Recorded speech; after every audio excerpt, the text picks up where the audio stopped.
आज कोल्हापुरात मुख्यमंत्री एकनाथ शिंदे यांच्या नेतृत्वाखाली शिवसेनेच्या महाधिवेशनाचा शुभारंभ करण्यात आला. कोल्हापुरातील महासैनिक दरबार मैदानात या महाधिवेशनाचा शुभारंभ करण्यात आला.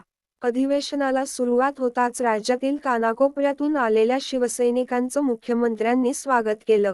त्यानंतर अधिवेशनाच्या पहिल्या सत्रात मंत्री गुलाबराव पाटील यांनी शिवसेना आणि हिंदुत्व या विषयावर आपली भूमिका मांडली. याच अधिवेशनात शिवसेनेचे महाराष्ट्र राज्य समन्वयक नरेश म्हस्के यांनी महायुतीचे 48 उमेदवार निवडून आणत पंतप्रधान नरेंद्र मोदी यांना तिसऱ्यांदा पंतप्रधानपदी निवडून आणण्यासाठी मुख्यमंत्री शिंदे यांच्यासह सर्व उपस्थित शिवसैनिकांना शपथ दिली.